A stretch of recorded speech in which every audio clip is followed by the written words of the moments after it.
একসময় আল্লাহ একা ছিলেন, আর কিছু ছিল না। হুয়াল আউয়াল, তিনি প্রথম। এরপর আল্লাহ পাক কি করলেন? মহাবিশ্ব সৃষ্টি করলেন। তবে তার আগে আরেকটা কাজ করেছেন আল্লাহ পাক। আল্লাহ পাক কলম সৃষ্টি করেছেন। কি করেছেন? কলম। মনে রাখবেন এই কথাটা, আল্লাহ পাক কলম সৃষ্টি করেছেন। এবং কলম সৃষ্টি করে আল্লাহ পাক বলেছেন, উক্তুব, তুমি লিখো। এটা কিরকম কলম আল্লাহ ভালো জানেন, আমরা জানি না। আমরা বিশ্বাস করি, কারণ আমরা গায়েবে বিশ্বাস করি। কলম বলেছিল মাযা আকতুব, আমি কি লিখবো? আল্লাহ বলেছেন কিয়ামত পর্যন্ত যত কিছু হবে সবকিছু এই লাওহে মাহফুজে লিখে ফেলো। কলম প্রত্যেকটা সৃষ্টির তাকদীর লাওহে মাহফুজে লিখে ফেলেছে।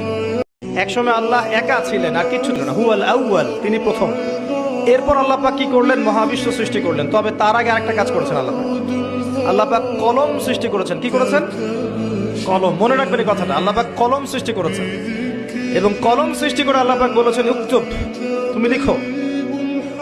এটা কিরকম কলম আল্লাহ ভালো জানেন, আমরা জানি না। আমরা বিশ্বাস করি, কারণ আমরা গায়েবে বিশ্বাস করি। কলম বলেছিল মাযা আকতুব, আমি কি লিখবো? আল্লাহ বলেছেন কিয়ামত পর্যন্ত যত কিছু হবে সবকিছু এই লাওহে মাহফুজে লিখে ফেলো। কলম প্রত্যেকটা সৃষ্টির তাকদীর লাওহে মাহফুজে লিখে ফেলেছে।